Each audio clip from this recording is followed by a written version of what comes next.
Entering Kenmore. Doors will open on the left.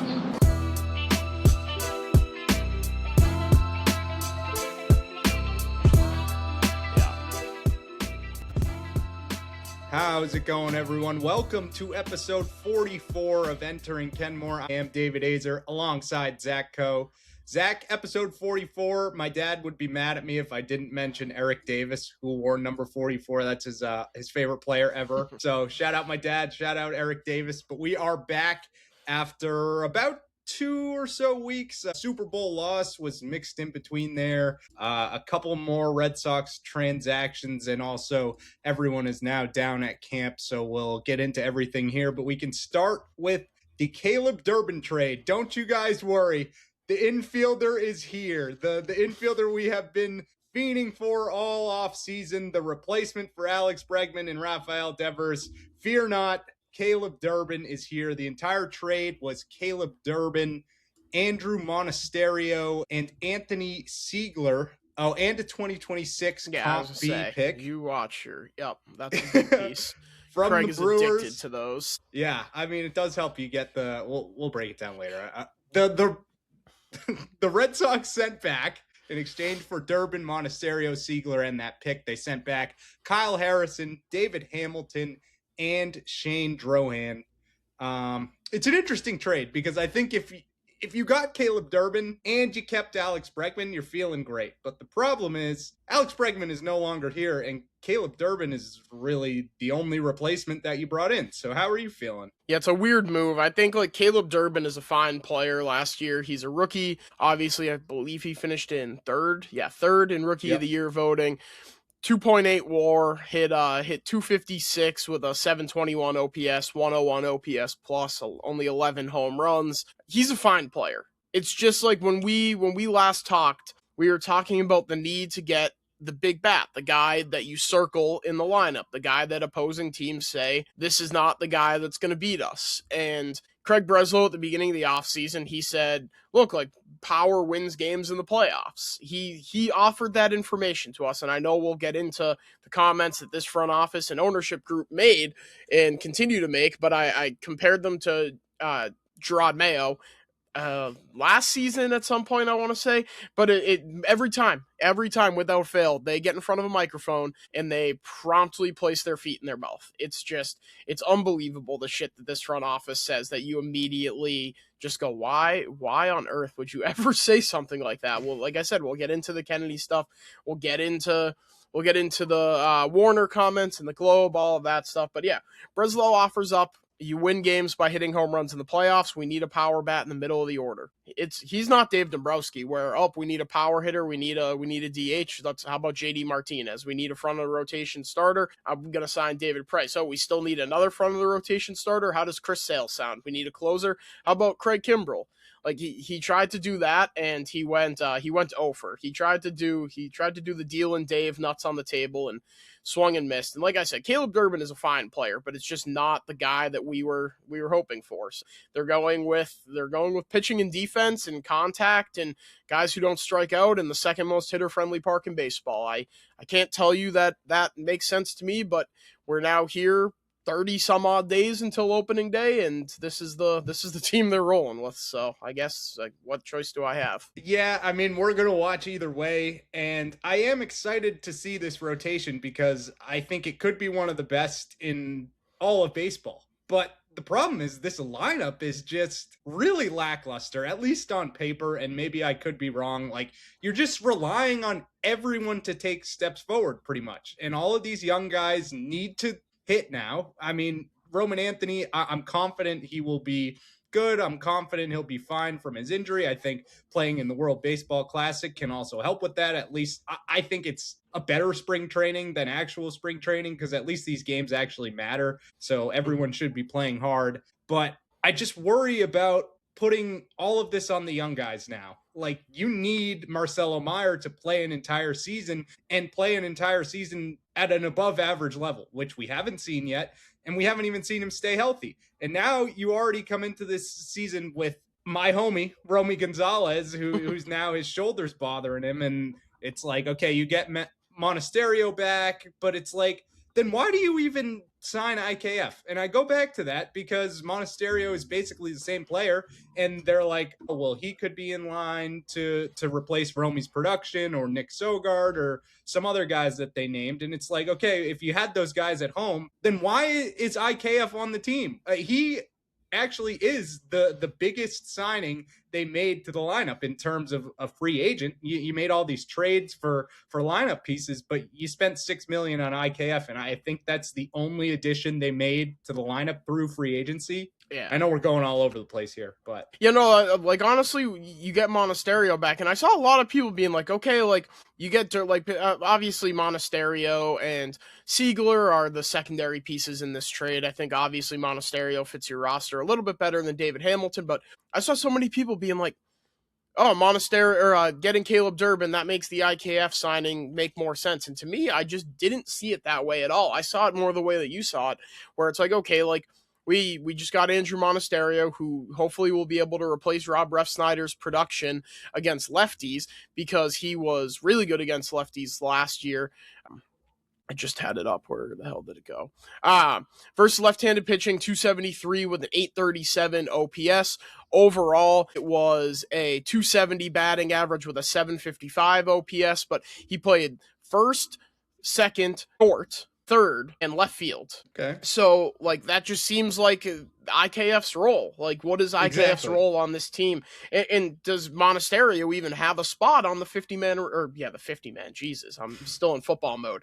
The 26-man roster when it's all said and done. Like, I find it hard to believe, like, unless, like you said, Romy Gonzalez is, like, actually going to miss time once we start to get into games, then you'll probably will see Monasterio, especially platooning with Meyer wherever they see him. But yeah, to me, getting Monasterio and also giving IKF $6 million doesn't make a ton of sense. I guess we kind of buried the lead here too. You move on from Kyle Harrison, who you called a front of the rotation starter when you traded your best player for him. He was the centerpiece in the Rafael Devers trade, because the real centerpiece was all that money that John Henry gets to put back in his pocket that they save on Devers. But now all that's remaining from trading your best player is Jose Bayo. That's a lottery ticket.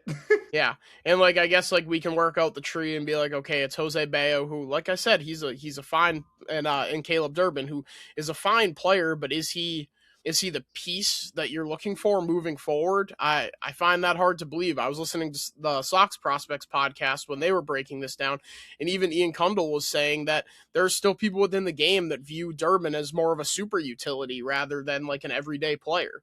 Obviously, the Red Sox feel differently, but it's just like, I would love to give Craig Breslow and the rest of this front office some truth serum and be like, all right, we can like level with me here for a minute. You guys totally wouldn't have traded Devers if you knew how the rest of this was going to play out, right? Like, I just want to know, just want to make sure that they know that how wrong they were. Caleb Durbin went to Wash U in St. Louis. This is a quick aside. We played them in club baseball, and they fucking rocked our shit every single time we play, because it's just all guys that couldn't make their actual team.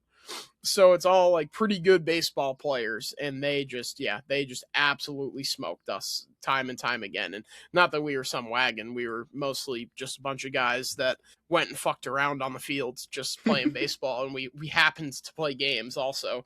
But it just, I don't know, it just doesn't, the roster doesn't make sense to me, and it continues to not make sense to me. And Yoshida's still here despite tangible interest. It's a lot going on. I guess I'll finish my thought on Kyle Harrison. He's going to be good with the Brewers. Like, everyone needs to brace themselves for that. Like, he's good. Like, that's what the Brewers do. They did it with Quinn Priester.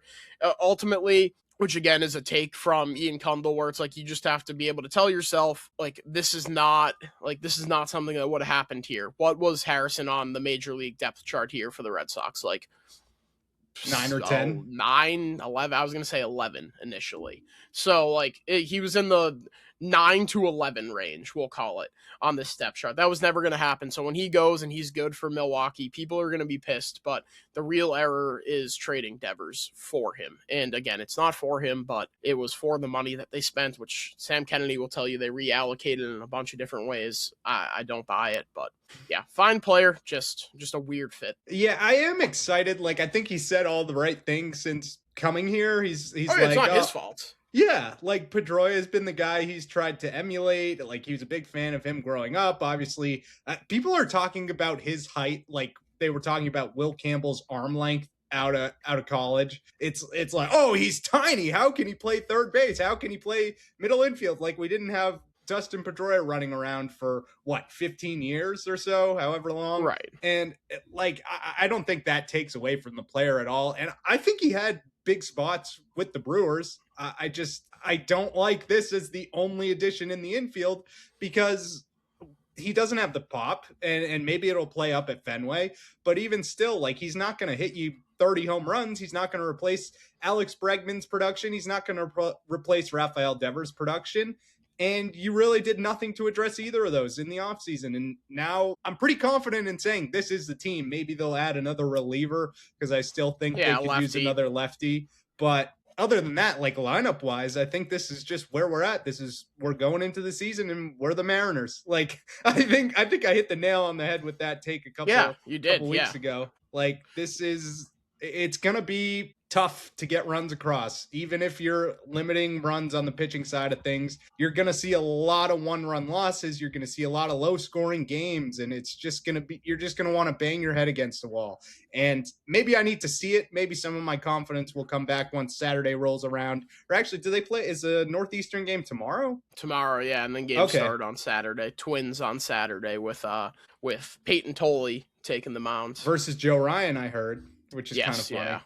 So we'll see. Like, I know spring training really doesn't help you see everything, but maybe some guys will take steps forward. Maybe some guys will take some of those roster spots, but it's just, I'm excited for baseball to be back. I mean, bottom line, it's been a rough offseason throughout. I think there were bright spots, obviously signing Ranger Suarez and doing some other things. I think the Contreras trade has been kind of lost in all this. Yeah, the Gray deal. Right. Like those happened pretty early on, so it's easy to get lost in those throughout the season, throughout the Patriots Super Bowl run and everything like that. So there are reasons to be excited about this team. It's just, how do you go from making the playoffs last year and everyone now with a microphone in front of their mouths is like, we made the playoffs last year, we're building on that, we're committing to pitching and defense, and the reason you lost against the Yankees is because you couldn't hit and you did nothing to help with that whatsoever. So why should I believe that this year will be any different? It's just hard not to be pessimistic looking at this team on paper. No, and I feel like over and over again, it doesn't matter what deal we talked about, whether it be this trade for Caleb Durbin, whether it be, I won't include the Jordan Hicks deal, but the Wilson Contreras deal, which I think is probably my favorite move they made this offseason, and not just because I called it at the trade deadline, but the Sonny Gray deal, like really all of them. It's just like, I sit here and I can get in front of this microphone and tell you I like this move in a vacuum. I'm tired of being stuck in a vacuum. I'm tired. Like, let me out of the vacuum. Like, these moves can't just continue to be graded in a vacuum. That's not how you build a team. They're kind of taking the opposite, and I ripped Bill Guerin for it too, not to cross sports here, but when he talked about leaving Jason Robertson, which you won't get an Olympic hockey breakdown on this one, but the next one, but when he talked about taking useless-ass Vinny Trocheck and JT Miller into the Olympics, he was like, well, we're building a team. We're not just building an all-star lineup. So Craig Breslow was just trying to like put together a bunch of pieces that don't fit. He wasn't seeing it as building a team. He was seeing it as building a bunch of pieces that don't fit together. He was seeing it as, I can maximize value on guys here. Because when you look at the guys that they gave up, they didn't give up anyone really of note. They moved Justinson Garcia. That was probably the biggest name they moved all offseason. Him or Harrison, I guess you could say, were the big two. But you held on to Tolley, you held on to Early, you still have Franklin Arias. Obviously, you still have all of the big three, though I don't think any of them were going anywhere. You still have Witherspoon, Phillips, Ianson. Like, Tom Warner is right in that they still have the gunpowder to go out and make a move if they really wanted to. Obviously, I don't think that's going to come now. I think he's talking about the deadline.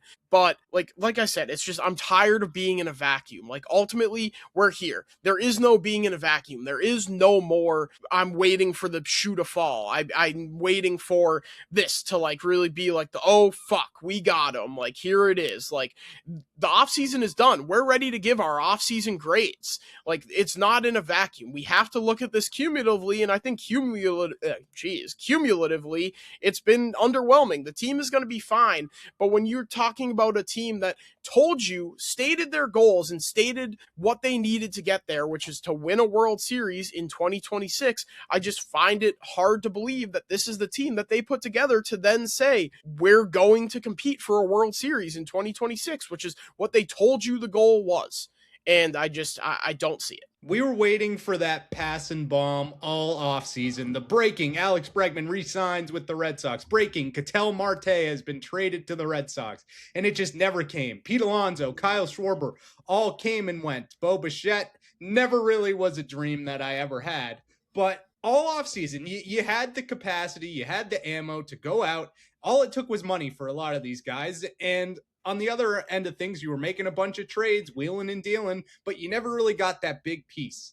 And you still have an outfield logjam. Yeah, and you never addressed the outfield logjam. Now we're going into the season being like, well, people had tangible interest in Masataka Yoshida. Then why is he still on the team? Why are you going to be like, yeah, we're going to play Duran at DH? We're in all offseason, and since they traded Rafael Devers, he's still, just to answer your question, if there was tangible interest in Masataka Yoshida, why is he still on the team? Because they're lying to you when they say that. Silly me. How could I believe anything they say? Yes. But since they traded Rafael Devers, Craig Breslow has been like, oh, this is great. Now I can use the DH spot as kind of a revolving door. I can give people an off day in the field. And then Masataka Yoshida sat there for the rest of the year. Like, I'm just losing my mind that this guy is still on the team and he's such a lovable guy. But the problem is he doesn't fit here at all. You're welcome. No, I won't say I like that. But dude, it's an unbelievable time. This is a quick aside because so we're watching TV the other day, flipping channels, come across Disney, Moana's on. Oh, literally seconds before The Rock gets into You're Welcome. I was pumped. I was fired up. Honestly, that such would a make banger. Me happy. Such a banger. When I hear it at Fenway Park and Yoshida's coming up to the plate to ground out to second base, it doesn't exactly get the juices flowing. Oh, it does. It does. Anytime you hear The Rock break out into a little show tune, that's when you know it's good stuff. But on Yoshida, and I think it's a weird fit. Like, they don't, like, when you think of a Red Sox DH, and I mean, obviously we're spoiled in this regard, but we had David Ortiz for 15 years. Yeah. Then we had JD Martinez. Like, that was this fun. Just these are the profiles we're talking about for a DH. It would have been so easy to just pay Kyle Schwarber, to just pay Pete Alonso. Like, at this point, just fucking DFA him. Like, I just don't get it. Like, you pay one of those guys and say, you're our DH. The puzzle pieces are right there in front of you. The answer to the test is right there in front of you. We have 4 World Series, and in every single one of them, your DH spot was filled by an absolute monster slugger. Like, I just don't understand. Oh, well, actually, in modern baseball, I'm like, I don't want to be old man yells at cloud here, because I think that anybody that listens to this podcast knows that I'm not, and I'm a nerd. I love the analytics. Right now on my screen right now, 4 different Baseball Savant tabs are in front of me. So, like, that's where I'm at. But, like, the answers are right there. Like, just get a guy that can go out there and hit the absolute piss out of the ball. I don't need to rotate Jarren Duran and Wilyer Abreu and Cedon Rafaela and Roman Anthony and Masataka Yoshida. I don't need to use the DH spot as a means to give guys a blow. And we already know that Alex Cora likes to give guys just full days off, period. Like, it's like, okay, you're off your feet for the day. There is no rotating guys through DH and what have you. It doesn't make sense to me. Like, Craig Breslow, like I said, he wasn't focused on building a baseball team. He was focused on maximizing as much value as possible in every move that he made. Can you think of any other team in baseball right now who uses their DH spot like a revolving door? Like, most teams off the top of my head just use a slugger. Like a Jock Peterson. I don't know why that's the first name that came to my head, but he's like a prototypical DH type player, like at this point in his career. And Yeah. I don't know. There are plenty other examples I could give you. I don't know. Stanton. Yeah, Stanton. Oh, geez. Now it's kind of hard to think of. Yeah, I mean, I think guys use it as like a rotating spot, but it's not like to the extent that the Red Sox are like trying to do it. Like, Right. we're talking about potentially having, and not to mention, like, I know Jaron Duran was a butcher out there. I guess we can, while we're on it, we can talk about this because I heard Bradfo touch on it earlier on Jones and Keefe. But Jaron Duran isn't the like ideal guy at the DH. No. Like, none of these outfielders are the ideal guys in a DH spot, and we know that Alex Cora doesn't want to use Roman Anthony there. He said it last year. He's 21 years old. He's going to play the field. He's not just going to be a 21-year-old DH. Like, so either way, no, definitely not. But either way, you're taking it, and like I said, I know Jaron Duran was a butcher in left field, but you're taking pretty good fielders out of the field to DH because your roster makes no sense. Like, it just it makes no sense. I can't even begin to wrap my head around it. And what does that mean for so like, say Yoshida's not going to be an everyday player, so now you have a DH on your bench clogging up a spot there. Like, so what does your bench look like? Catcher, Monasterio, or Romy, whichever one is healthy, IKF, and Yoshida. It's a bunch of infielders and a DH and a backup catcher. Yeah, I guess Monasterio can play left if you like need him to. But like, then you're talking about having a guy play the monster. Like, that's not just playing left field at Miller Park or whatever bullshit they call it now. Wait, couldn't have a beer named after a park, or a park named after a beer, so now it's like American Family Field or some shit. Yep. Give me Miller Park. But yeah, Good like, take. it's just, I just don't understand. Like, it makes your bench less versatile, and I think that's where I would much rather have my versatility than in my DH spot is with an extra bench spot, because like I said, that Yoshida can only play DH. Like, so you just have a left-handed DH on your bench, and you're gonna occasionally cycle him through against who? Because the Blue Jays. All of the outfielders are also lefties. So like, it's not like you're going to be platooning Yoshida with Duran because they're both left-handed hitters. So I just don't know. Like, it kind of looks like he just like, does Craig Breslow hate Alex Cora? I think that maybe that's my new working theory. He just hates Alex Cora and is like, do something with it. You want to be the highest paid manager in baseball? Let's see it then. Here's what you're working with. All these moves were great in a vacuum, but now try to make them work on a field playing baseball games. And I think we've kind of been harping on it for the last couple weeks now, but they've built the Mariners, the New York Islanders, the Bruins. They've built just a team that is not going to be able to score in the second most hitter-friendly park in the league. When you were mentioning about, like, does Craig Breslow hate Alex Cora, it took me back to Moneyball, where like Billy Beane was assembling the team and their manager, I think it's like Art Howe maybe, or something like that. But whatever, he disagreed with the whole process. And obviously it turned out Billy Beane knew what he was doing. The problem is Breslow has no clue what he's doing. So it's Moneyball without the money, I guess. It's just a mess. And it also brings me back to when they were disagreeing on whether or not to sign Alex Bregman in the first place. Ultimately, they bring him in for a year, but it seemed like Breslow was hesitant on that from the beginning. And obviously, he didn't come back. And then these comments come out from Sam Kennedy where it's like, well, if he wanted to be here, he would. And they asked him about the no trade clause. And he's like, I don't think that mattered, or whatever he actually said. But it's basically like he just brushed it off. So clearly, none of this front office or ownership knows what they're doing. And I've been questioning this for a while, but it's pretty obvious now that ownership is not invested, doesn't care what's going on, is more concerned with Liverpool and the sale of the Penguins and whatever PGA BS they're doing. Like, it's just, they have so many other interests that the Red Sox haven't been at the top of their list for some time. And every single time we come down to spring training and it's like, oh, maybe they'll say something smart. Maybe they'll actually have some John feel Henry for the will fan actually base. say something. Like, Henry hasn't met with the media since what, 2018? Something like that. It's been like 2,000 plus days since he's met with the media, which is absolutely insane. And I've seen some other, I think it's the Cubs owner, like, will even talk more than that. Yeah. Yeah, so, and Ricketts is like, I think the Ricketts and John Henry and FSG are like the poster children for having legacy, big, huge market, rabid fan base, historic park, and just absolutely pissing away all of that by not spending the money. And even Ricketts fucking outspent you because he went out there and dropped his nuts on the table for Alex Bregman. So gave him the no trade clause. I think like you hit the nail on the head. It's abundantly clear that they just don't care the way that they used to, and they're not going to spend at the top of the market. They're not going to spend at the top of free agency. Any way you slice it, it used to be like, okay, it's free agent and here's Mark Teixeira, and maybe that's not the best example because that's a guy that they missed out on, but like, okay, like they're in on Mark Teixeira, or Kurt Schilling's going to get traded. Theo Epstein and Jed Hoyer are flying to Arizona to meet with Kurt Schilling on fucking Thanksgiving to get him. Even A-Rod back in the day. Like that type of and even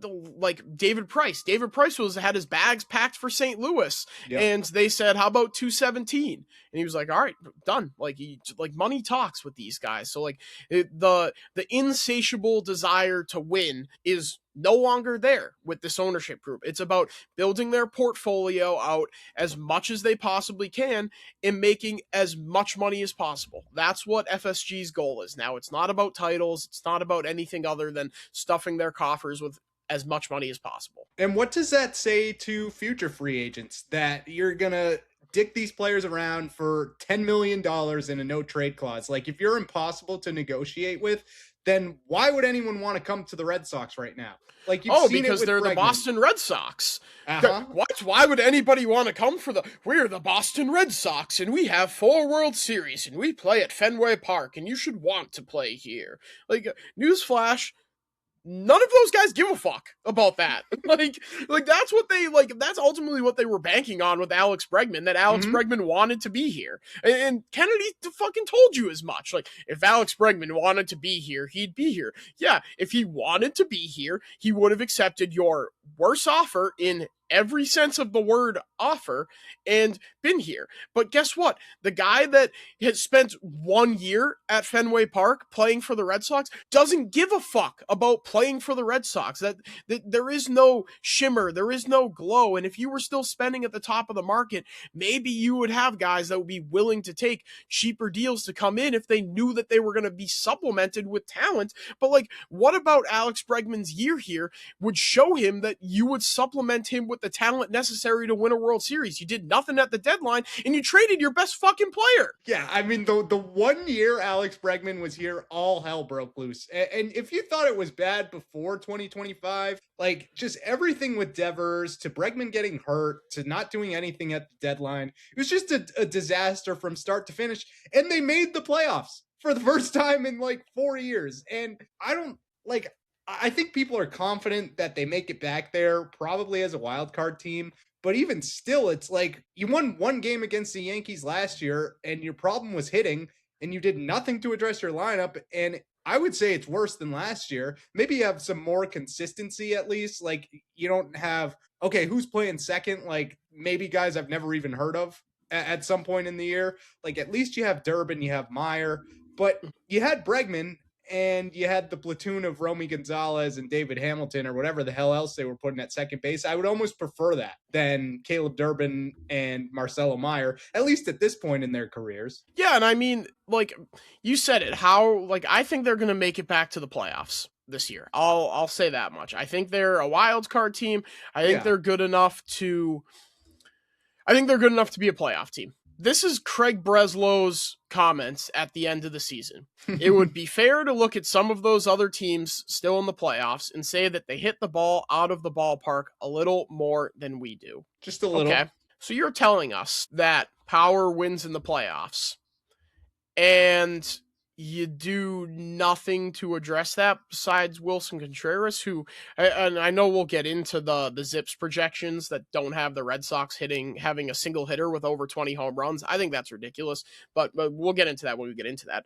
But you're banging on Wilson Contreras. Like, that is your power bat that you added, and can he stay healthy for a full season? He's getting older. Is the air pull rate going to actually translate to more home runs like you're hoping? So like, it's a lot of if.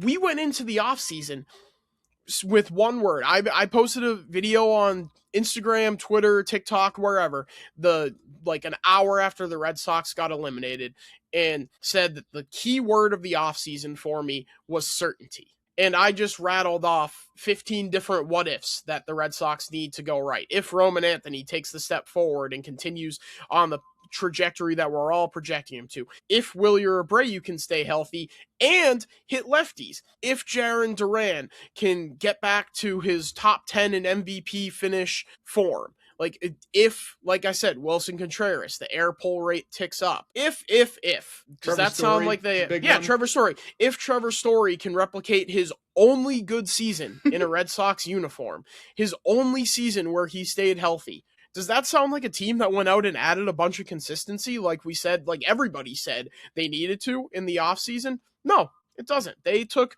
what everyone, like, they had the easiest path ever to becoming a World Series contender this year. And they were like, no, we're gonna try to maximize as much value as possible. Which makes it frustrating because, and I forget where I heard this, but someone said it, and I think it's a fantastic point to point out. In 2016 to 2017, when the Red Sox made the playoffs and get bounced in the division series both times, did that feel like they took a step forward? No. It felt like we're just running in place. We're stuck in quicksand. And that's where I think we are again. I think we're going to be looking at the end of this year, staring the lockout right in the face, saying we didn't take a step forward. We got steps forward from Roman Anthony, but ultimately they had the clearest path ever in the offseason to making themselves true contenders, and they cheaped out on it. They took the I don't know the expression I'm looking for, but they took the, like, I don't know, something way out. Wind out of our sails. Yeah, they cheaped out on it. Simple as that. Like, they had the easiest path ever. Just get one of Alonso, get one of Schwarber, re-sign Bregman, or even if you don't want to re-sign Bregman, you still want to do the Schwarber deal, or you still want to do the Durbin deal. Like, get one of those guys, plug in at DH, fix your outfield logjam. Like, it was so simple. And people always say, like, oh, you think you could do a better job? Yes, I do. Absolutely. Like, Hire us. Yes, there's no doubt in my mind that the Ideas guys would be doing way better than Craig Breslow if they were given the resources, the farm system, everything. The plan was in place. Craig Breslow just doesn't know what he's doing, which I guess will lead me to ask you this question. Do you think Craig Breslow is the guy that can build a World Series roster? No. Okay, I don't either. I'll elaborate on it because I think like half of Craig Breslow can, because the rotation is the best it's been in years. I would say the bullpen is up there as well, but I don't think he knows how to evaluate hitters. I just don't think he does. And he's too hesitant to commit long-term in free agency. Like, the problem, and you mentioned that the path to World Series contention was given to them on a silver platter. All it took was money. And we have seen time and time again that the Red Sox were interested in Pete Alonso. They were interested in a reunion with Kyle Schwarber, Bo Bichette, whatever you want to say. But ultimately, they always lose out because Craig Breslow gets cold feet. He can't commit long-term to these guys. Like, he wants to give them short-term money. Even with Alex Bregman, he gave him a three-year deal with opt-outs after each year, same as Bo Bichette got this year. Why didn't you just do that again then? Like, I just don't understand why you're so hesitant to not overpay for these guys in free agency when we've said time and time again, that's what free agency is. Like, you're not going to get any of these players if you're not going to overpay for them. And you can say, sure, we can go out and trade for them, but then why didn't that happen? Why isn't Ketel Marte wearing a Boston Red Sox uniform right now? Because he got too hesitant in the trade market too. And I know people would have been mad if they moved Meyer or Tolley or earlier or any of these prospects for Marte. But I think in the grand scheme of things, if you saw him in a Red Sox uniform and helping that production in the lineup, like, I think people would have been fine. And I would have too. But it's like, no, I don't think Breslow is the guy. And I know I've been going all over the place here, but he just hasn't proven anything to me. Like, I understand you can build the rotation up, but this lineup is so much worse than it was even a year ago. Yeah, and I think that's what it comes down to in free agency. And I know it's not all his fault. Obviously, he's operating on a budget that we're not used to seeing the Red Sox operate on, aside from the last 8 years now since, Yeah. or I guess since 19. So, or since 20. So from 2020 on, we haven't seen them operate on the way that they used to. So the free agency stuff is one thing. And I think that this ownership group got so scared about how bad some of these deals look on the back end. But it's like you said, that's what free agency is. All of these deals are going to look bad on the back end. That's how it works. It's the nature of the sport. It's the nature of free agency. Where it really busts my balls is that if you're not willing to overextend yourself, and in buzzword, people who hate buzzwords, listen away. If you're not willing to make yourself uncomfortable in the free agent market, then you have to be willing to get uncomfortable in the trade market. And we continuously, whether it be through Chaim Bloom or Craig Breslow, see the Red Sox POBOs, CBOs, whatever you want to call yourself, we continuously see them be insistent on winning winning deals by as much as possible. Like, these guys aren't willing to make deals that hurt, because unless it's trading away your best player because he hurt your feelings by telling you to do your job. Then you're willing to make a deal that hurts because the only thing that hurt was your feelings. But we're not willing to see them overextend themselves to get a deal done. We know that Hazen was fielding offers, and we know now from him talking that he set a date like, okay, if nobody meets this bar, Ketel Marte is staying here. Like, you could have just met it. You could, like you said, it would have hurt to give up Meyer and Tolley, or Early and Meyer, and take your pick, one of the outfielders and Tolley, or anything, like any combination. It would have really sucked. I would have hated to see one or two of those guys go. But ultimately, Ketel Marte is the piece that we have been looking for all offseason, pretty much. Like, yep. So yes, it would have sucked, but because Mike Hazen wasn't willing to let you rip him off for their best player the same way that you were willing to let Buster Posey rip you off for your best player, you weren't able to seal the deal on a trade. And I know that no other major bats moved, but that could have been the one. If just you were simply willing to get out of your comfort zone and actually make your team better. You have to be willing to get uncomfortable in either the trade market or free agency if you actually want to meaningfully improve the team, and you simply were unwilling to do either. You called Wilson Contreras probably your favorite acquisition of the offseason, and I'm inclined to agree with you, but you look at Sonny Gray and Wilson Contreras, they were both really salary dumps for the Cardinals. Like, you got some pieces back. Chaim Bloom is the only guy that's willing to deal with Craig Breslow, because they both operate the same way.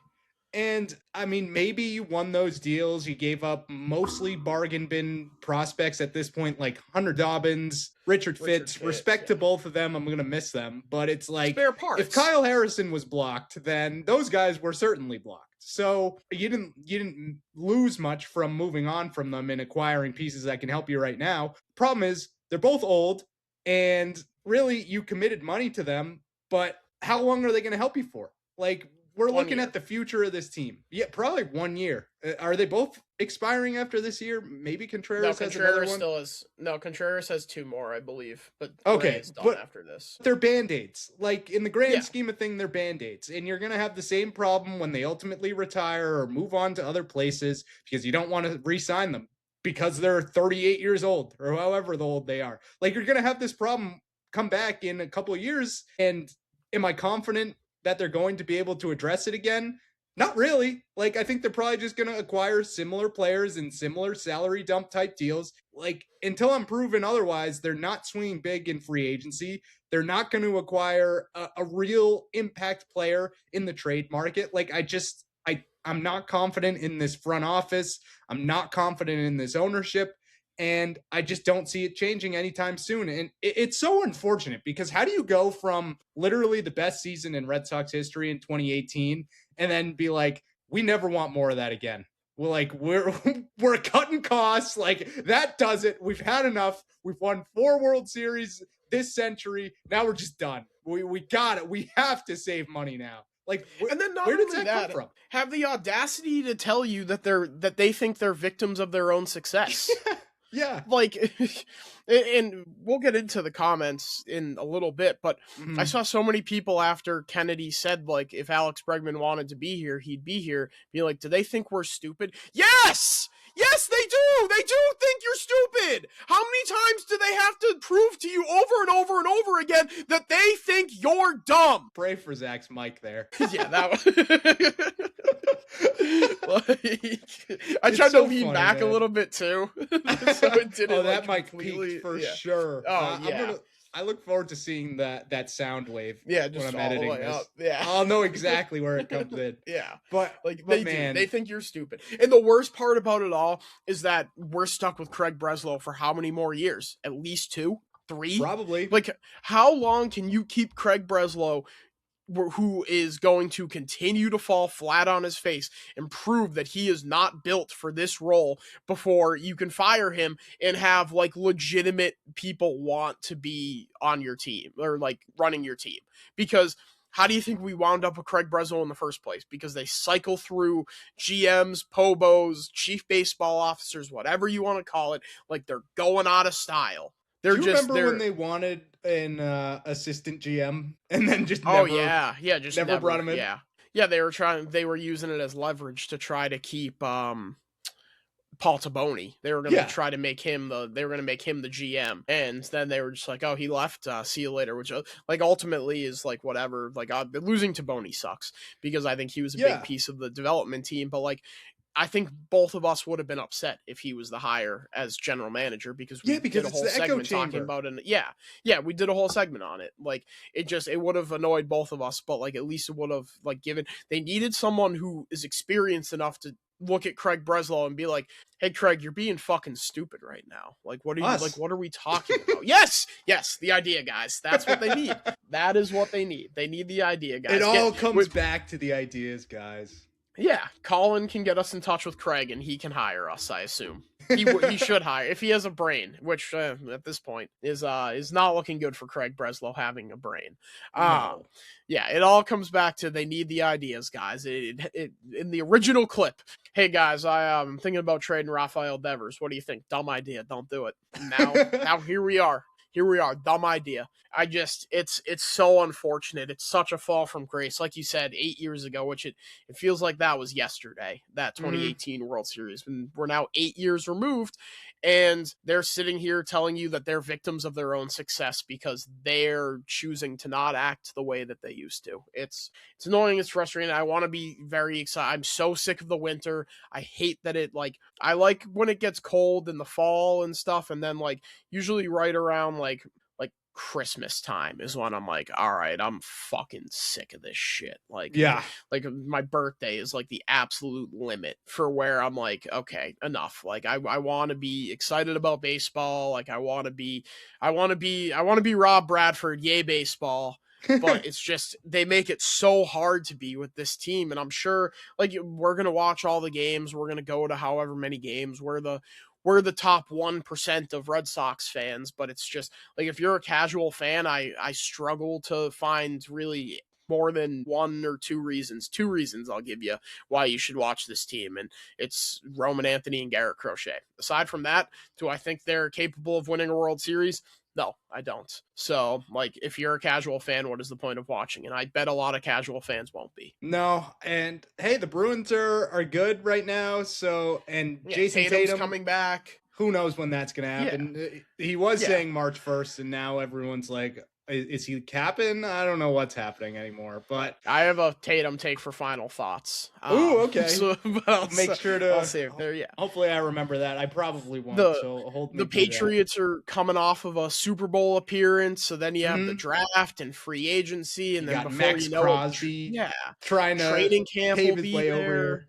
Yeah, like there's just so many other avenues and so many other teams that are in like I won't necessarily include the Bruins in that because I don't think that they put their best foot forward trying to win this season. Murat. Even that's true, they did get Murat.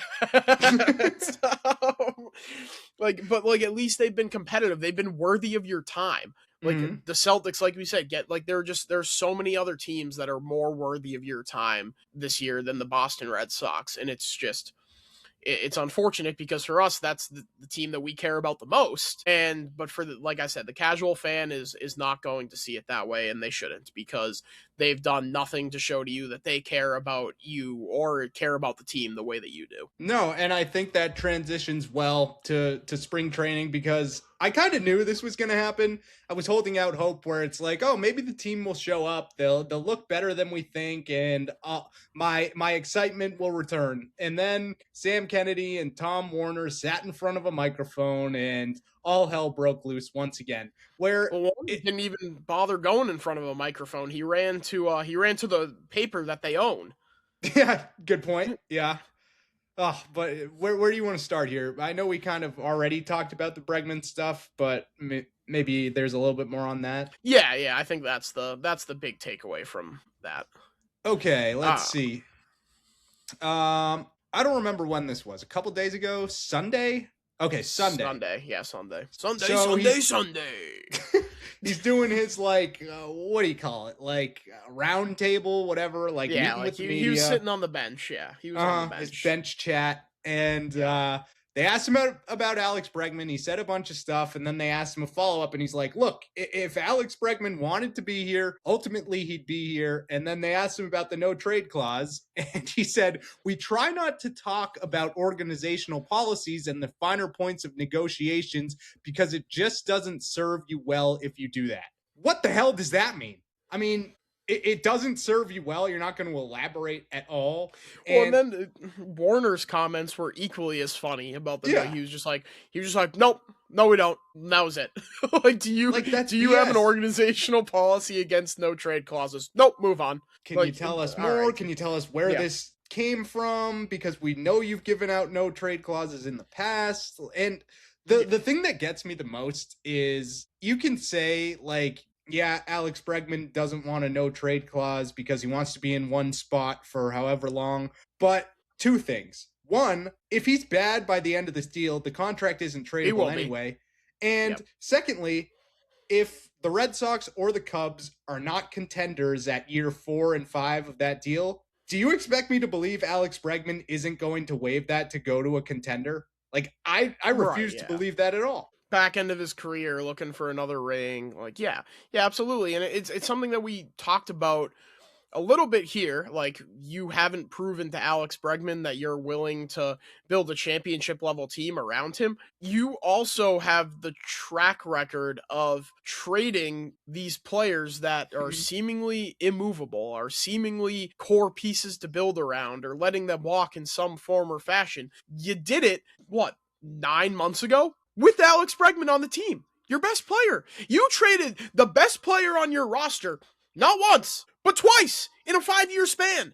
So, like, why is Alex Bregman, who, again, was with you for not even one calendar year, to say, like, okay, I need this protection? Like, you will ship him off like rented mule the same way you did Mookie Betts and Rafael Devers, because it's a business to you, but it's not a business to them. They need to be, oh, I want to play for the Boston Red Sox. The Boston Red Sox mean something. They play at Fenway Park, America's most beloved ballpark.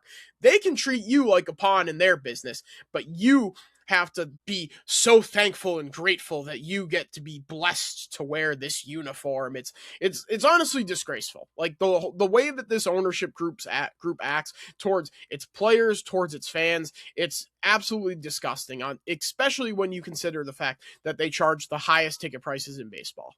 Like, yeah, and it's disgusting. And you were able to have that, like, holier than thou attitude because you were winning World Series like every 5 years for most of this century. Now you haven't won one since 2018. Like, why would anyone want to come here? And who are these comments helping? Like, why bother saying anything about it? Like, you're just digging a deeper hole for yourselves every time you speak. I just don't get it. Like, when are people going to realize that these guys have no idea what they're talking about, and they don't care? They don't care what they say to the media because they're not going to lose money. Everyone's still coming through the doors at Fenway Park. I guarantee all summer it's going to be sellouts left and right, like not an empty seat in the house. And nothing's going to change because they're still making all of their money. and they get to save pennies on the dollar because they're not signing anyone that's really good enough. Well, in the damage control podcast, where again they had to go to state media, and like this isn't a shot at Lou or TC, but have to do damage control. You're on the state media. You go to Nesson. You're going to do 310 to left. And Kennedy says, "Oh well, like I always get myself into trouble. Either I speak and people get mad at me, or I don't speak and people get mad at me." Well, Sam, I have an idea for you. How about you do speak? And when you do speak, you don't say something so colossally fucking stupid and insulting to the fans that they immediately say, "Fuck you, what are you talking about? Do you think we're dumb?" Which I already said it. I'm not going to get fired up about it again. They think you're dumb. Like, it's as simple as that. They think you're stupid. They don't respect you. All they see you as is dollar signs walking into their ballpark.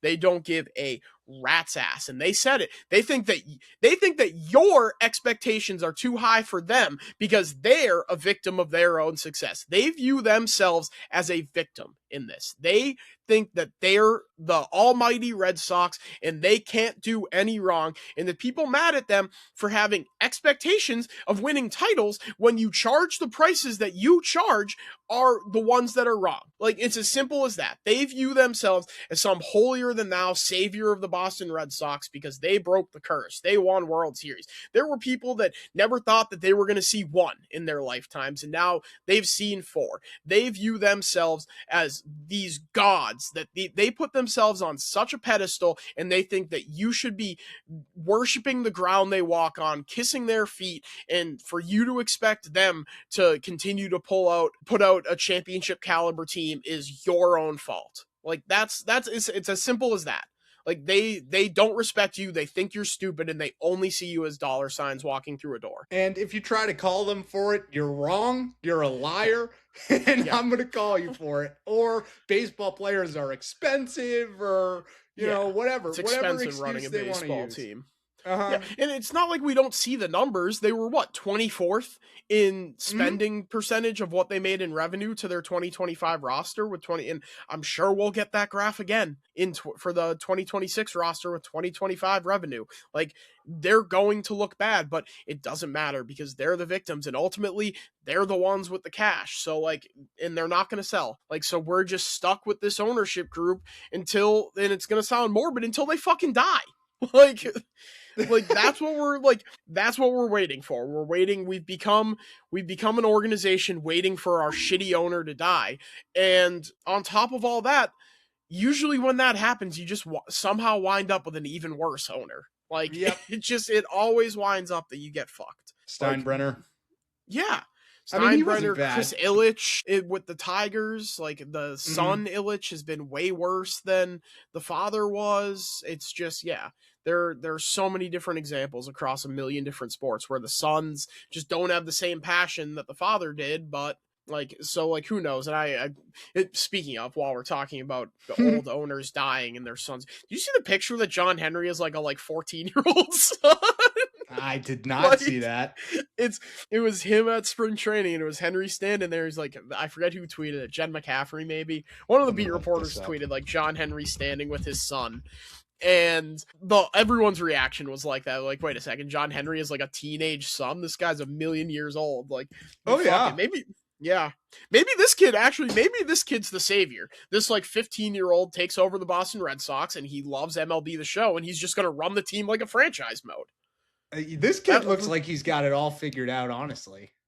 Dude, he's got the fucking life O'Reilly. Talk about that fucking kid. He's got it absolutely made. What a life to live. Your dad owns the Boston Red Sox. Everyone hates him, but nobody even knew you existed until 5 days ago. Oh, there's many pictures of him. Really? Huh. Yeah, there's one he's with John Henry at Liverpool somewhere. It looks like maybe their stadium or an away stadium. Where's this other one I just saw? I don't know what year this is from. But how old is he? I don't know. How old is John Henry? That's a good question. He's all right, in his 80s. Let me look up how. All right, I've got John Henry's age. All right, let me try to find his. I don't even know his son's name. Yeah, I have no idea. I didn't even know he existed until a couple days ago. Oh, let's see. Google AI. 13. He's 76. He's got a 13-year-old. Oh, buddy. Jeez. That's good for. How old is Linda? Uh, Linda's only 47. Oh, jeez. Jeez, dude, being married to John Henry has fucking aged her like milk. Did we get here? She's only 47? Oh, jeez. I knew she was younger than him, but I would have guessed that she was like 60. Oh, we're just ripping apart the entire family. Fuck them. Get them out.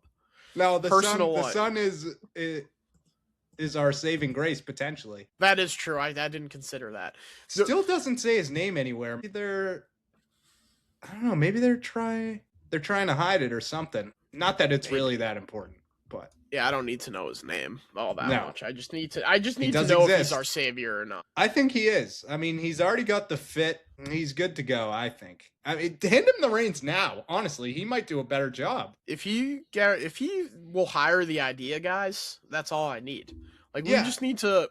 It sucks that we're not a little young. Well, not a little younger for me. It sucks that you're not a little younger. It sucks that I'm not a lot younger. We could have been boys with John Henry's son, and we could have had the inside track. I don't even want to think about that. We could have been the saviors. This feels wrong to talk about. Even we're not saying anything bad, but it just feels wrong. I just did. I was shocked when I saw that picture. I don't even know how we got onto this tangent about John Henry's son. Let's get away from this. John Henry's son, shout out whatever your name is, and we'll leave it there. Did we have anything else on the Bregman comments, or we can move to the more staggering ones? I would say. Yeah. I don't think so. I feel like we didn't really even comment on like the comments as a whole. Like, yeah, if Alex Bregman wanted to be here, he'd be here. It just goes back to what they think you're stupid. They think that you don't have the internet, you don't listen to the radio, you can't turn on your television. They think that whatever they say, they think that you only listen to Nesson and you only read the Globe. Like, well, there's because people who buy it still. Yeah, well, and I'll get into that when we get into the Devers stuff, because there's still people, like, the dumbest people on planet Earth are still, like, Rafael Devers was a petulant child, and he had to go. He had to be traded. You had no other choice but to trade your best player. You had no other choice but to give the guy a 10-year deal worth the most money in franchise history and then trade him a year and a half into it. No choice. But it's just like, okay, if he wanted to be here, he'd be here. Your offer was worse in every sense of the word. It had no trade clause, which is something that we know is a sticking point for him. It was for less money, and the deferrals were less favorable to the player. So what exactly about that offer made it so that if Alex Bregman wanted to be here, he'd be here, other than we're the Boston Red Sox, and why wouldn't you want to play for us? Like, it's exactly everything that I've been talking about. They think you're stupid. They put themselves on this pedestal, savior, superiority complex, which I guess when you're multi-billionaires you can do. I wouldn't know, but it's just like there was in no world was if Alex Bregman wanted to be here, he'd be here. You know, if Alex Bregman wanted to be here, and by all indications he did want to be here, you know what would actually make him be here? If you simply made your offer better. If you simply didn't cheap out on the guy that you traded your best player to have. Because now you're sitting here and you don't have either, and you can't sit here and tell me, well, we think this roster is better because the pitching staff. I don't care what anybody wants to say. Again, some of the dumbest people on earth are saying that the roster is better this year than it was last year because you added Sonny Gray and Ranger Suarez. Those are two really good players, or one really good player in Ranger Suarez and another good player in Sonny Gray. Neither of them are a top 15 or 6, I think it's 16, top 16 hitter in the sport by WRC plus since 2020. And that's what Rafael Devers is. It's interesting to me because ultimately, obviously, Bregman goes to the Cubs. I would argue the Red Sox were a better situation, like a better contention window than the Cubs are, at least right now. Like, you look at their rotation, it's what? Imanaga, Boyd. Did they sign someone else? Well, they have Justin Steele coming back. Yeah. They traded for Edward Cabrera. Oh, right. So it's like, I mean, Cade Horton. I guess it's kind of a toss-up, but like, if Alex Bregman came back to the Red Sox, I think they would have had a better path to the World Series than the Cubs do. Obviously, you have to go through the Dodgers in the NL, and you wouldn't meet them until the World Series if you're still with the Red Sox. But it's like, okay, if he wanted to be here, he would. Like, that's the classic, like, ex-girlfriend thing. Like, I broke up with him because if he wanted to, he would. And that's all in TikTok comments and whatever. Like, what are you talking about, really? Like, why do you keep trying to peddle this BS? I can't keep doing it. And I'm not even really surprised at anything A non-answer when they would have talk been anymore. better. Like, nothing really phases me. It's like, oh, did you hear what Sam Kennedy said today? I don't think I really need to hear it. I know it's going to piss me off, and I know nothing is ever going to change. So what can I really do? So did you hear what Sam Kennedy had to say today? Nope, but I have a guess. Yeah, like I could. Yeah, I could throw it into Chat GPT, and it would probably say the same thing. Like, whatever, dude. Nobody has ever prompted someone with, oh, did you hear what Sam Kennedy said today? And then told you something that didn't make your blood boil to an incomprehensible level. Like, there's never a positive thing. No, there's no positive. Yeah. No, it's always, oh, well, we might not have spent any money in free agency, but we've actually added more money via trade than any team in baseball. Yeah, like, sure. Okay, who got traded that was, like, worth a damn? Cabrera? Maybe that's it. Yeah, and then the two guys that you got. Hey, like, how many? Caleb Durbin. That's true. But that's not really adding money, and it wouldn't have been adding money with Cabrera either. But true.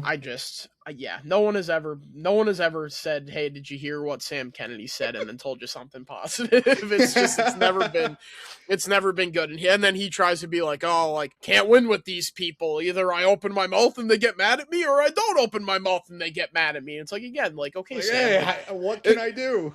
Have you ever heard of media training? Have you ever heard of having putting your finger on the pulse of the fan base? Like, the fan base is fucking pissed that this is the roster that we went with. We have been for years. You lied to us about what the goals were, the stated goals, and you traded the best player. And sure, there's some faction of the fan base, the stupid part, that are happy Devers is gone. But then there's the smart part of the fan base that's like, okay, I would have been pissed that Devers was gone, but I would have been able to make peace with it if you went out and you replaced him. But you didn't. I think a lot of the fan base falls under that umbrella. But instead you go out there and you say, well, if Bregman wanted to be here, he'd be here. And we didn't even get into the Warner comments, but I'd love to say that Rafael Devers is a lovely person, but I actually think he's a massive piece of shit, which is pretty much what Warner had to say. So, like, it's always something. Like, if you don't say the most mind-numbingly stupid things, people won't continue to get mad at you. Sam Kennedy just as easily could have said, when asked about Alex Bregman, look, like, Alex was a big part of the team last year. Ultimately, we tried to bring him back, and it just didn't work out.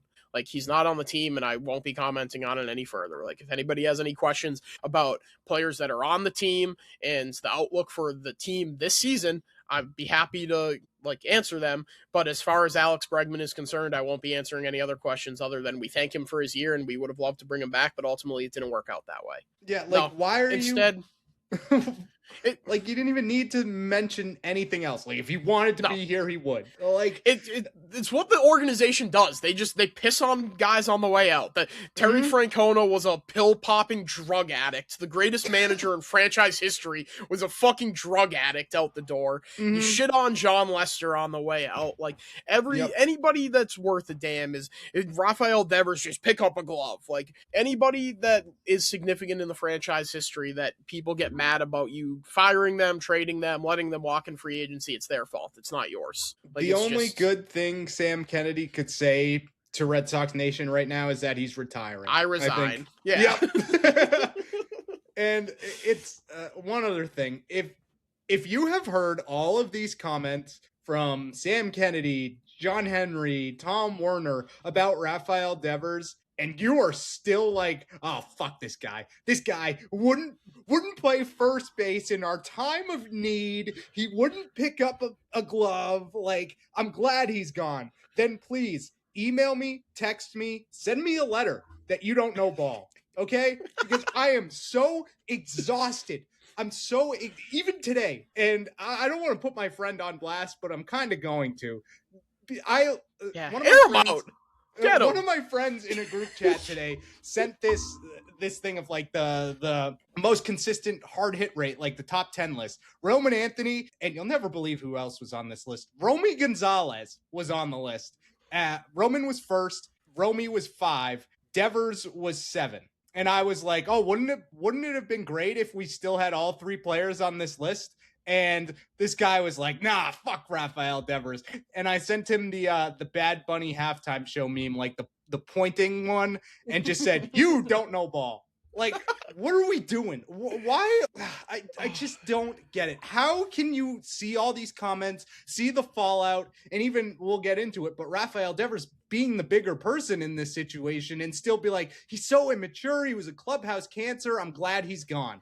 Like, everything that has happened since Devers has been traded shows you this front office does not know what they're doing. And you're still going to use Devers as a scapegoat for this?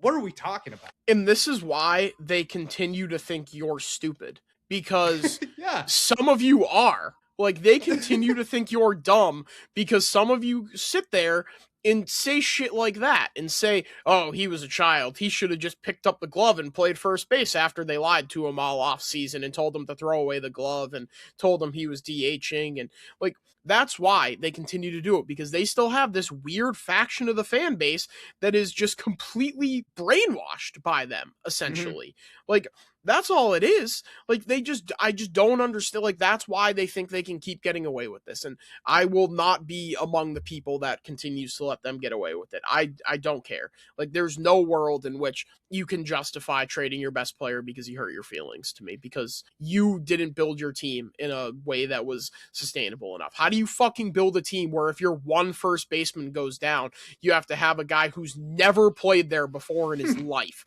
pick up a glove, and if he doesn't, you're going to trade him? Like, how is that the roster that you built? That's not a Rafael Devers problem. He was right to tell Craig Breslow to go out there and do his job. Yeah. It's weird because I feel like there's a middle ground where on one end you have the John Henry bootlickers, the people who will believe anything he says. You have us in the middle who, you know, have our opinions on everything, but I like to think that we have intelligent opinions on mostly everything related to the Red Sox. I don't have intelligent opinions on the Bruins yet. We're working on it. But then on the other side of things, you have the people who are like, oh, well, if you hate it so much, then stop showing up. Like, those people are equally as stupid. Because it's like, what if I stop showing up? You think John Henry's going to magically lose his fortune? His son's set for life at this point. I don't think that's going anywhere if I stop. His son is set. His son is set for life. His son's son is set for life. Their kids are set up for life. Like, until the sun explodes, killing us all, the Henry family is good. They're not going to have to worry about a fucking thing. But yeah, even when we posted the clip, we had this conversation earlier in the offseason. The park is going to be banged out no matter what. If the top, however, if the 5% of fans, and a lot of those people already did that when they traded Mookie. A lot of those people say, I don't care about the team anymore. You traded Mookie. You continue to show that you're not invested. I'm not watching the games. I'm not going to the park. Those people already did that. If, say, another 2 or 3% of Red Sox fans did that, those seats would still be filled by, like we said, college students looking to pregame, or high school students who got student nines, people looking to go out and have a drink in the middle of summer, just people that want to get outside and go, and take in an event, like tourists that want to see Fenway Park. There is no making Fenway Park look like Tropicana Field. Like, there just simply isn't. And anybody that thinks that that's a viable option is wrong and dumb. And I like you said, I think there is a middle ground.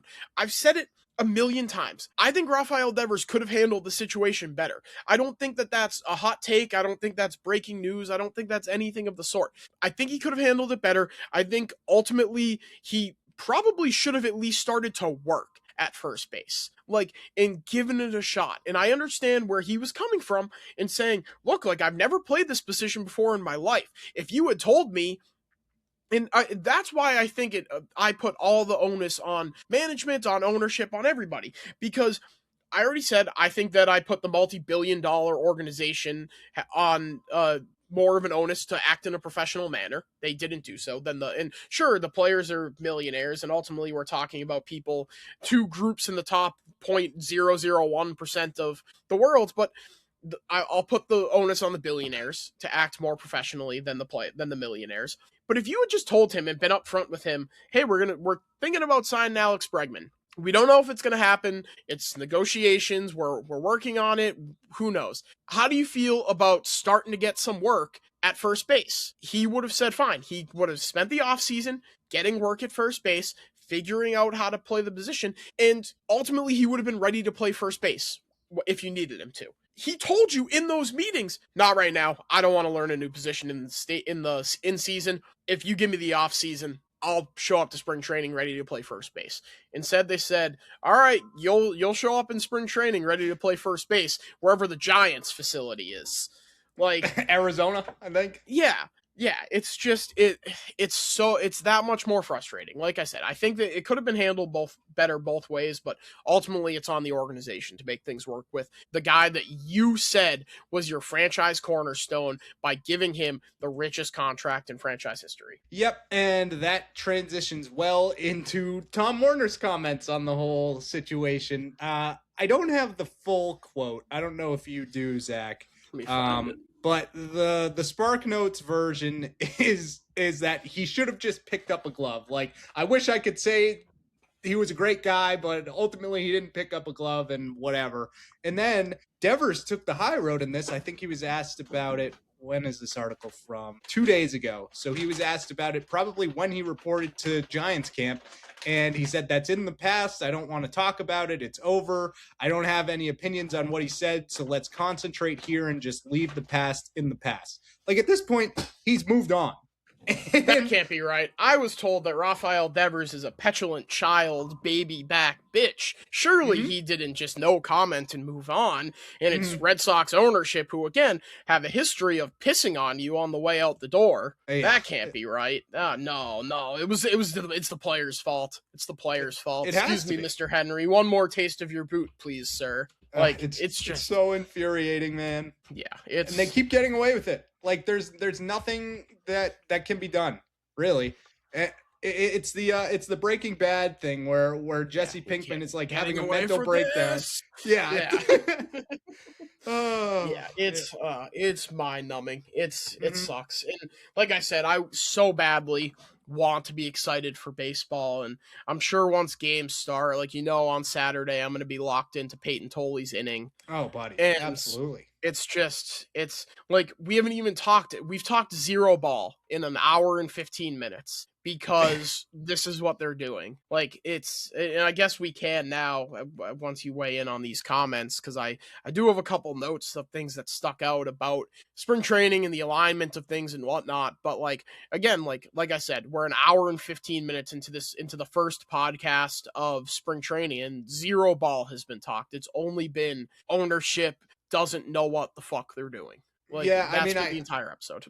I could weigh in more on the comments. I think I've kind of said my piece on the Devers situation kind of over and over again. Like, my opinions aren't going to change with this. If anything, I just back Devers more after this. Yeah. Like, not a year later, like 6 months later, like you're still saying BS. Like, I don't like to speak bad on anyone, but this guy fucking sucks. Like, yeah. What are you talking I'd love to say he's a lovely person, but I actually think he's a lazy piece of shit. Yeah.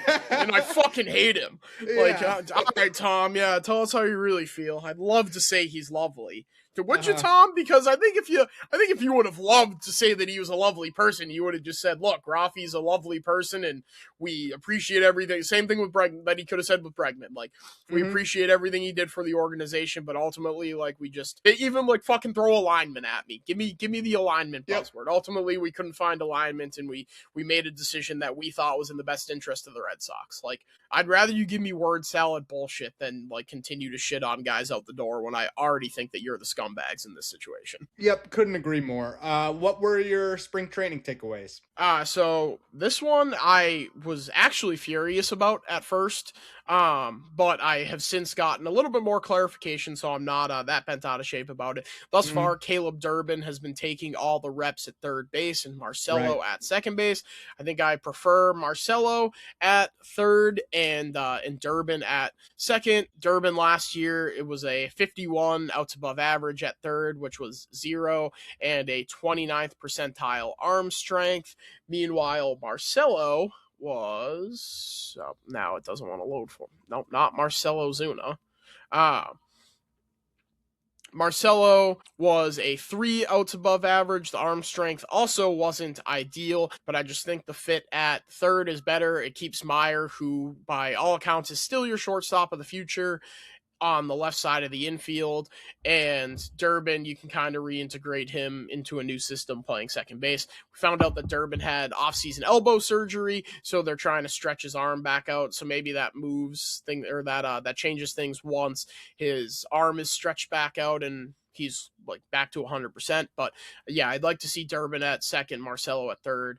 Peyton Tolley, who again, like I said, we're going to see him on Saturday in that Grapefruit League opener against the Twins. He's worked on adding a two-seamer to give hitters a different look of a fastball, breaking the other way, obviously, and he's added a curveball to his repertoire. So I'm looking forward to seeing how those things play as we go through spring training. I think ultimately he's a guy that I think maybe next episode we'll do our first roster projections. I think he's on the outside looking in right now, and I think that's probably for the best in terms of his development, but interested to see how those two new pitches play up. Nerd development here. They have StatCast at JetBlue Park now, so we'll get all that data for the spring training games. It seems like all 30 ballparks have spring training ballparks have it now because of the ABS system. Right. Whereas last year it was just the certain parks that had it, that had their FCL teams playing there, which the Red Sox do have their FCL team play at JetBlue Park, but for whatever reason they didn't install the new. All it took was a league mandate for them to get with the times. Yeah, and I mean, obviously they had TrackMan and stuff, like they had their own stuff, but like as far as publicly accessible data, like for losers like me, even though I did have my old man yells at cloud moment earlier, I'm going to be locked into the Savant, especially during Tolley's start. Yeah, I'm looking forward to that on Saturday. My buddy Ryan is actually down in Fort Myers and around the area, so he sent me this long text of his takeaways from day one at camp. I'm just going to spark notes it here. Tristan Casas, fully mobile today. He was... let's see. He did not run with the team, but ran with a trainer. You can see that it physically pains him not to be out there. He looks noticeably thinner. So that's, just an update on him. He said Marcelo Meyer has a notable presence. Fans are all over him. He's definitely someone being looked at as a returner. I don't know what that means, but players seem to gravitate towards him when he was doing drills, that sort of thing. Cutter Crawford clearly competing to return. He was locked in all throughout drills, so he's one of those other guys who's competing for that 5th spot.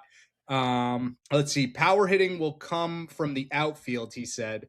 He saw Cedon and Roman take BP. They were both hitting nukes, but I mean, we've seen Rafaela hit nukes in spring training and BP before. Typically, he doesn't put it all together. One thing we didn't mention, the Zips projections that have been making the rounds, that they don't have the Red Sox with a home run hitter over 20. Over under 3.5 guys that hit over 20 home runs. Over. Okay, I'm over 2. Over under 4.5. I'm gonna say over. I think it's 5. Who are your 5? I think Roman, I lean over 2. Yep. Abreu. Yep. Contreras, Story, and 5th. Now I'm drawing a blank. Not Duran, not Rafaela. Okay, so maybe it is 4. I think the number's 4, but I think you could be looking at 3. Now, I know that's obviously opposite what the Zips projection is. I think the Zips is notoriously conservative. I think they're wrong there. I agree with you on Roman, Abreu, and Contreras. I think you need at least one of Story or Duran to pop 20 as well. Has Duran ever? In his MVP year, maybe? Yeah, I think Or he's not like MVP year, but but the top 10 finish. Yeah. I Mhm. think he's a guy that like in his peak year, which like I guess maybe you could argue we've already seen. He hit We've already 21 seen and it, yeah. 24. Yeah. But I think he's probably closer to the like 15 to like 18 guy. That's But where like I'm if at. we can see him pop another 20, like I think Story is a big if. Like the path is a lot of ifs. It's what I mentioned Mhm. earlier. It's so many ifs. Like, and I think that people just immediately saw Durbin with the air pull rate and equated it to Wilson Contreras. But his projected home runs, if he played last year at Fenway Park, he only would have hit 5. Right. So I think not I think, obviously the launch angle is not the same. So like he was hitting a lot of line drive home runs that ultimately would have hit the Green Monster at Fenway. So I think I'm looking at him as more of a doubles guy. I think ultimately Marcelo could turn into a 20 home run guy, but we know he's going to be platooned. Like I think that's probably one of the higher or the lower probability, like higher percentile outcomes for Marcelo Meyer anyways, being like a 20-25 home run guy. So I think that was too conservative, but I do think it's an interesting conversation of like, okay, how many guys are actually going to hit 20 or more home runs? Because I think 3.5 is the number right there. Like if you get a healthy season out of Story, obviously he's capable of doing it. Duran, we've only seen it once, but he, I guess, could see a power surge. Like Yeah, in his best playing every year, day. he hit 21. I checked. Yeah, I have it up in front of me too. Oh, okay. What about 30? Over under half? I'm gonna say under. I think Unless I'm gonna go Story over. stays healthy. I think Wilson Contreras is gonna hit 30. I'm pretty encouraged by his metrics, but again, like that's another, like it's an if. It was constructed too much on ifs. I just don't know how you can be that reliant on a bunch of guys. Like if Wilyer Abreu can actually hit lefties, which I don't know if you've seen any of the footage from Fort Myers where he took Ranger Suarez deep and he murdered one off of Chapman too. Yeah. So like I guess those are encouraging signs. We'll see what, I don't know, obviously what those guys are throwing right now. Like obviously it's not their A+ stuff because it's February 19th. But like, so we'll see. Like it's just like I said, it was an off season that was supposed to be defined by certainty, and instead we're sitting here saying if this breaks the right way, if that breaks the right way, maybe you're a team that can actually contend, but more likely than not, you're looking at another wild card round exit. Yeah, looking at the Baseball Reference, Contreras has never hit 30 in his career. I mean, maybe Fenway helps with that. I also think if Abreu was healthy throughout the whole season last year, he probably would have got 30. Too. Yeah, he was on pace too. Yeah, I think they'll get one, but I should have I meant to write them down when I was listening to Sox Prospects. Ian Kundle gave out the stat. I want to say the only team since whatever year it was, it must have been since 2010 or somewhere in that range. But the only team that didn't finish top 4 in home runs to win the World Series was the 2019 Nationals. Oh, gee. Yeah. And that was kind of a fluky year for them, I would say. Yeah, I mean, they pieces, were what? But they had pieces, but they were like completely dead in the water at the deadline and just turned it on for like some reason. Yeah, and then I should have written down the numbers, and this is on me for not, but every team had at least 4 guys hit 20 home runs and at least one guy hit 30. Mm-hmm. Except for those Nationals. So it's really, and Breslow told you, it's tough to win in the playoffs if you don't hit home runs. You didn't hit one in the wild card round, and if you hit one in game 2, guess what? You sweep the Yankees. Like that would have been sick. That's all it would have all it would have taken is just one big swing. Credit to Steve Peralt. One big swing, and you would have been moving on. But ultimately, you weren't able to get it because you traded your best power hitter, who also, by the way, owns the Yankees. I'd like to say that I'm going to be done bitching about Rafael Devers because it's a new season, but I'm not. And when they're towards the bottom of the league in home runs, I'm going to continue to bitch about him. And I don't know if I've workshopped this take yet. I think Alex Bregman is the worst signing in Red Sox history. It's a good take. I mean, I know Coley said that on Section 10. Like did he? at least behind. At least I think he said the worst 1-year deal in franchise history. I do remember that. Yeah, he was like, "Oh, there's no such thing as a bad 1-year deal. This is it. This is the bad 1-year deal." Yeah. Oh, it was awful. Yeah, I do remember that. Yeah. I think it's like it's more damaging to. It's been more damaging than the Crawford signing, than the Pablo signing. It was more damaging than the Hanley signing. Well, it could have been the Hanley signing could have been an all-time blunder in Red Sox history if he fulfilled his promise in Tampa.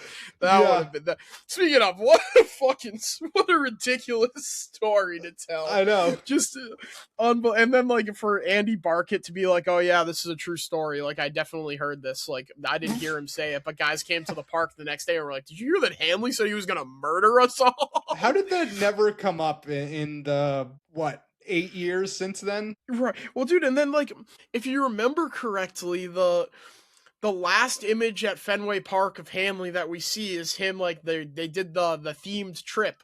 Yeah. And it was them all in beach gear, and Hanley has the megaphone. He's like, "We'll be back real soon. We see you soon." Like it's like, and then he magically gets DFA'd, and now 8 years later, Brock Holt goes on the 10 to tell us all that Hanley Ramirez threatened to murder everyone.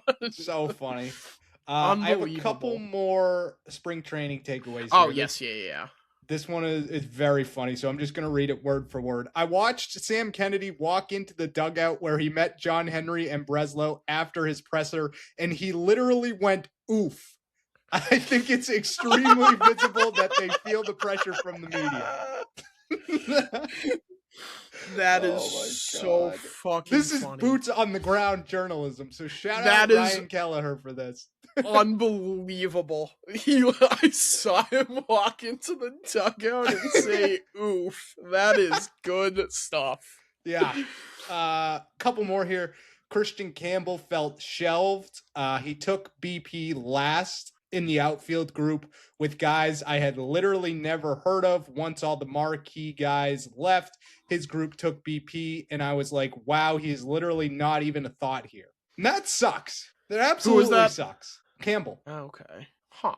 Well, he's going to get burned because he all of their outfielders are going to the WBC, right. including Yoshida. He's going to get playing time, but do we think he's going to crack he's not going to crack the opening day roster, I don't think. Probably not. Yeah.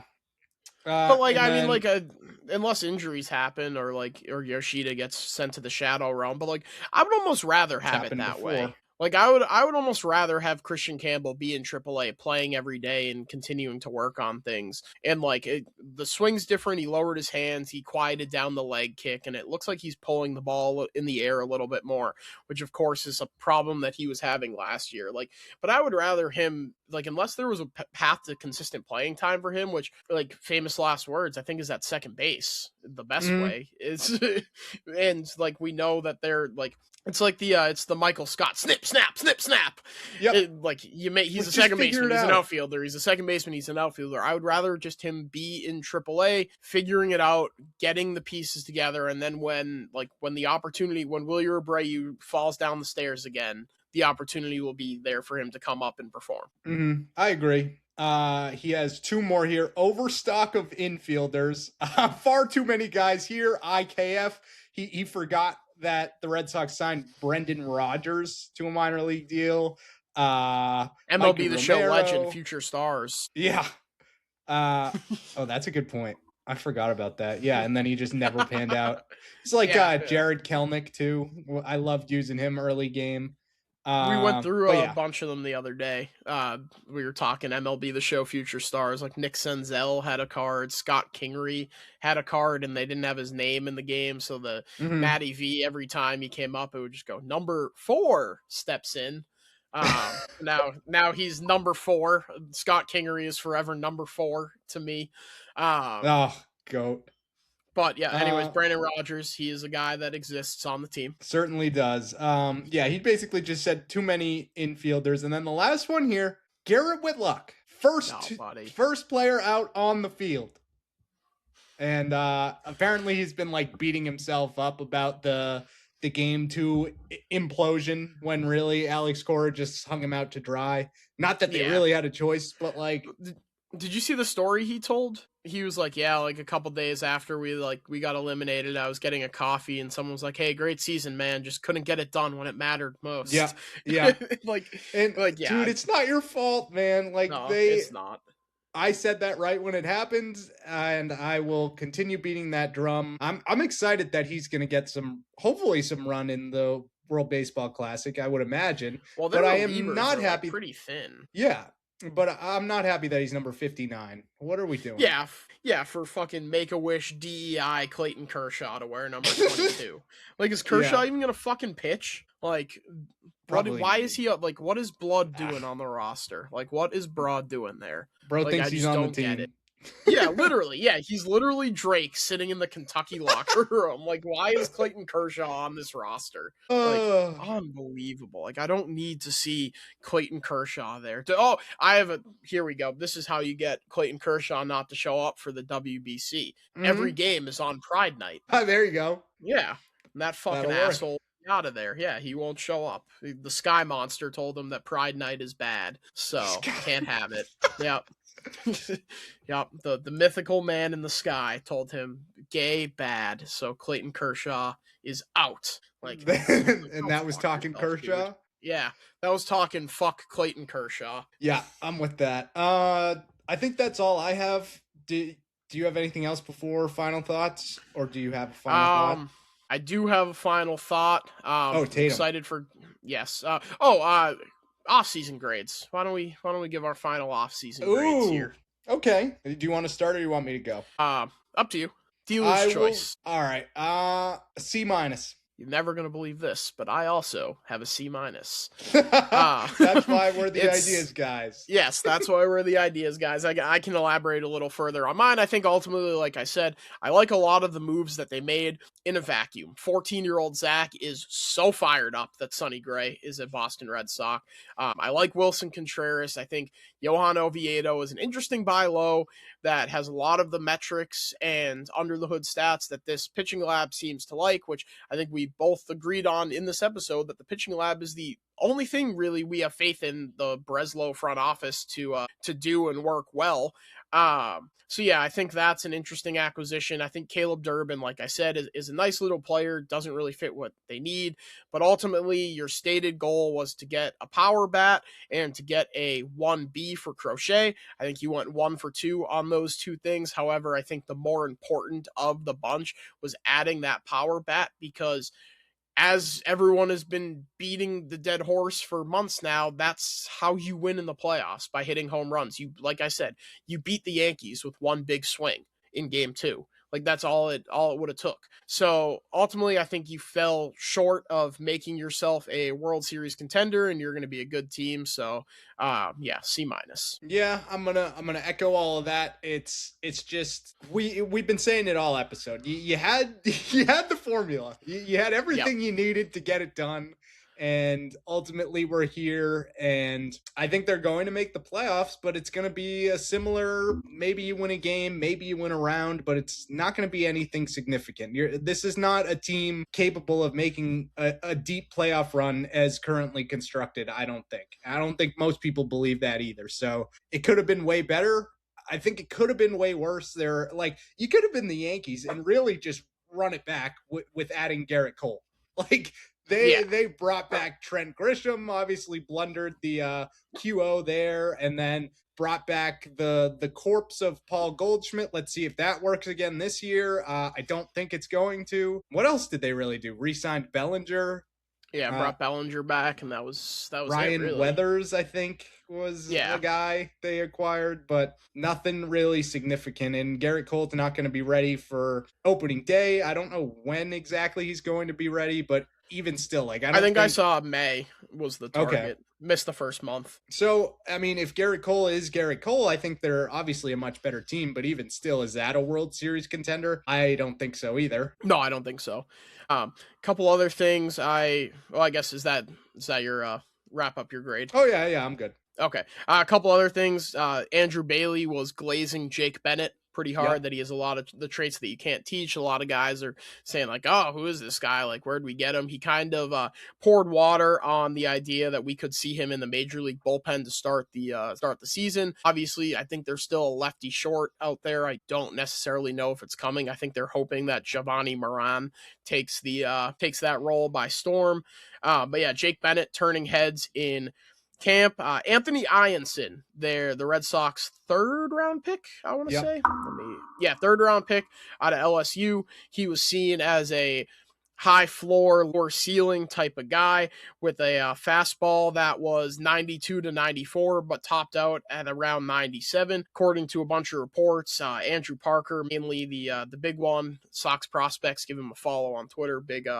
Big prospect guy. So if you're a nerd like me, really good follow there. But he was sitting 95 to 97 in live BP. Buddy. So if you have a guy that already has a really high floor and maybe not a super high ceiling, I think that's what this pitching lab has been really good at developing. I mean, really everything. They've been really good at developing pitching, period, because you have a toolsy guy like Tolle that you take in the second round and you're like, all right, the fastball really plays, but there's a lot of reliever risk. And I think there still is reliever risk to some extent with Tolle, but I think I'm more confident in him being a starter now than I was when they drafted him. Same can be said for Marcus Phillips, who I haven't seen a whole lot of reports on in spring training, but hopefully we'll see some of these guys. Obviously, with the way that they do their player development, none of these pitchers have made their professional debuts yet. They all just immediately got in the lab down in Fort Myers. So be our first look at Ianson, Phillips, Kyson Witherspoon, obviously the first round pick.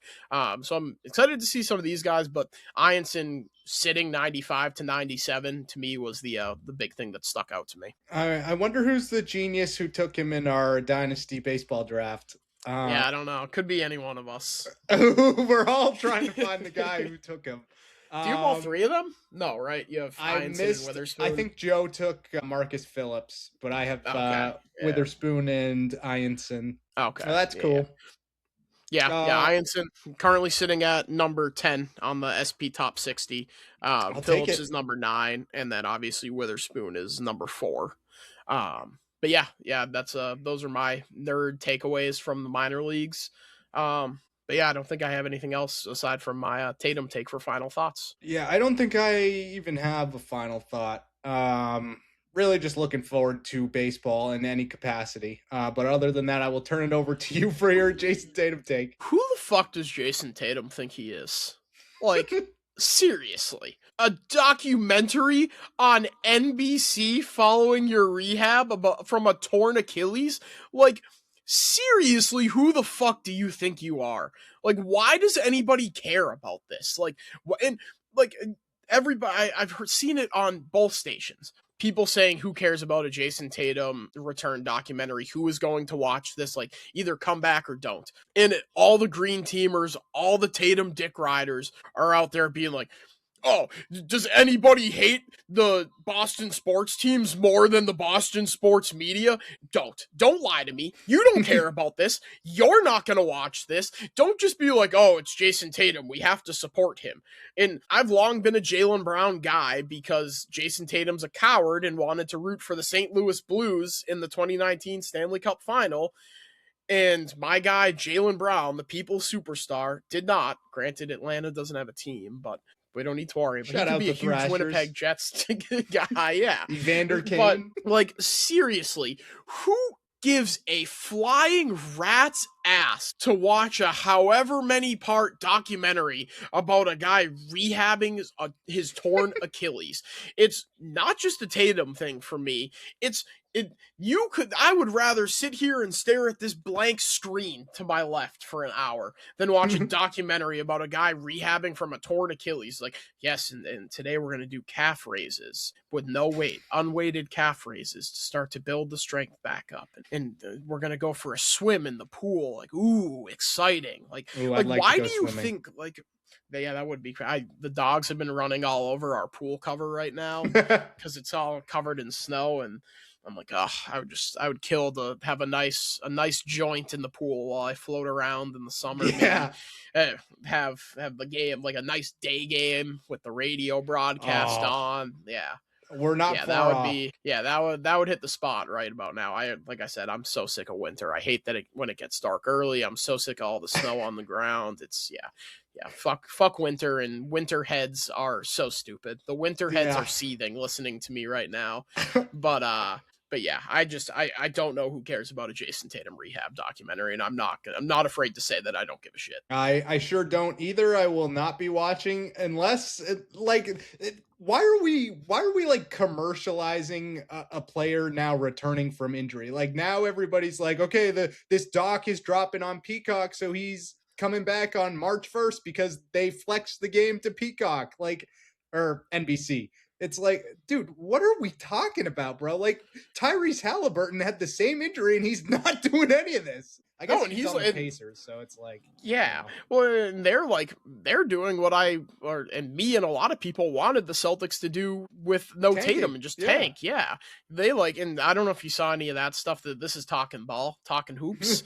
But I don't know if you saw new segment talking hoops with Zach and David, and we don't do any research or watch the games. We just spit NBA. We just spit NBA takes back and forth. I don't remember the last time I've watched a full basketball game. Yeah, I don't either. Yeah, me either. But anyways, I saw this on Twitter that the Jazz and Pacers were trying to out tank each other, and they both just like whoever was out for the Jazz or the Pacers and the Jazz were up like 30 at the start of the fourth quarter and just benched all their starters.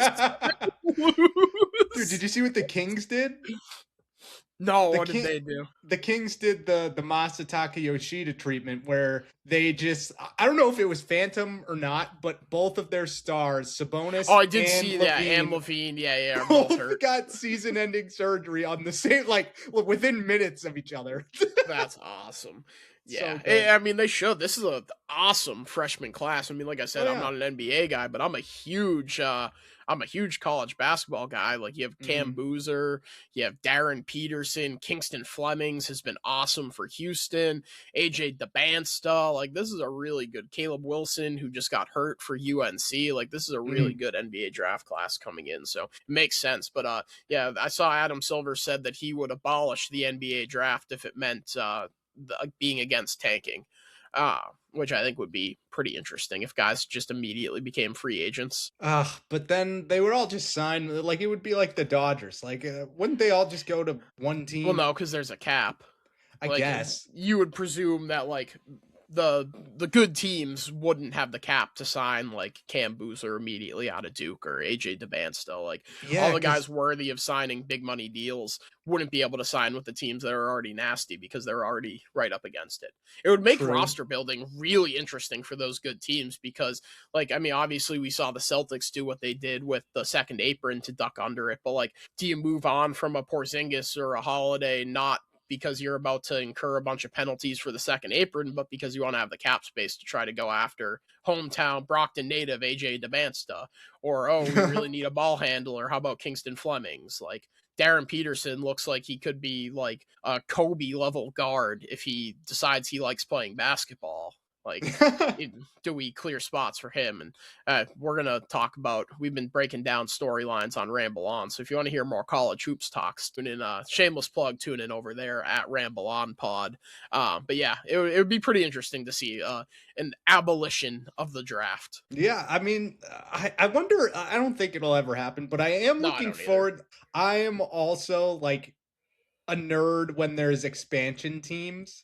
Like, I always kind of latch on to them, and me being like lacking hockey knowledge when the Golden Knights were first a thing, like, I got right on the wagon. I was like, oh, like, new team, this is super exciting. And then they were like really good. so good that the NHL like adjusted the parameters or the rules to an expansion team for the Kraken a couple of years later. But yeah, it was just so fair. I know it is unfair. And now the Golden Knights are like the Avengers of hockey, like the Dodgers of hockey. Like half of the good players, not half, but like a bunch of the good players on Team USA and even all around the Olympics right now are Vegas Golden Knights. It's crazy.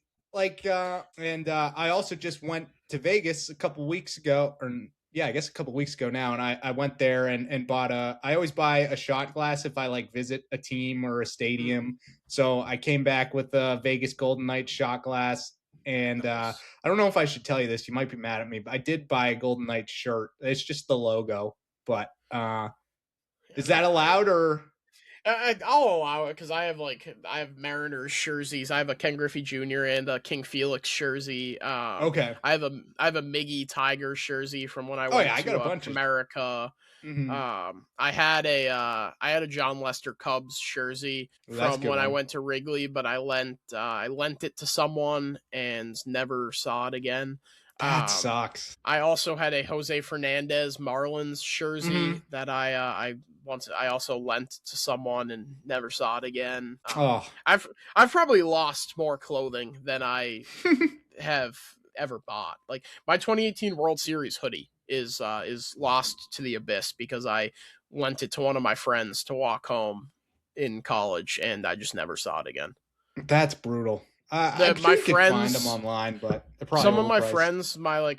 friends, my friends that were girls, like they call my buddies in my frat called them the sweatshirt girls because they constantly were just stealing my sweatshirts. How often would this happen?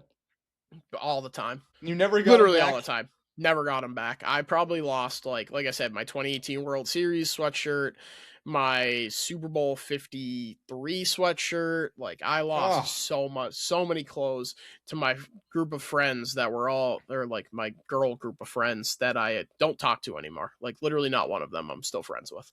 That sucks. But they have I'm sure they've all like donated them or whatever at this point. So shout out to whoever got all my sweatshirts. But yeah, literally lost so much clothing to this group of girls. And if you're listening and you own Zach's sweatshirts right now, will you give them back? Yeah, please let me know. Yeah, please hit me up. I'm begging you. And like brag, I was friends with girls. I got none of the rewards of them wearing all my sweatshirts. If you're picking up what I'm putting down. So yeah, brag, friends with girls, less of a brag, can't close. What's the reverse of a brag? I don't know what you'd call it. Yeah, I don't either. Yeah, friends with girls, brag. Let's just leave it at that. Yeah, I think that's a good place to end things. I guess. Sometimes I never know how to like transition to the end of these things because we just bounce all over the place towards the end. Final thoughts. We had a lot of final thoughts there from who cares about Jason Tatum's Achilles injury to Zach was friends with girls, brag. To with the Golden Knights in between, which I said I didn't have any final thoughts, so I just lied completely. But hopefully next time we talk, we will have a gold medal to break down from Team USA. I have my notes. We have a gold medal. We have. We do have one for Team USA. Yes, absolutely. Shout out the Team USA women's team, or I guess Team USA women's. Team USA women's team. Whatever. Shout them out. It was a good game. I literally Boston Fleet captain Megan Keller. Oh yeah, winning it. Oh, she's in the breakdown. Don't you worry. Don't you worry. But I'll save that as a preview for next time, and we'll leave you there. I think we'll check in again before the Bruins startups again, so we can do an Olympic breakdown, and also if any other stories trickle in. I'm sure maybe we'll put another microphone in front of these assholes' faces, and we'll have more comments to break down. So yeah, either way, enjoyed the start of spring training, and thanks so much for listening. We'll check in with you guys again next time. I don't know what to say. I usually say drink May. All right, see ya.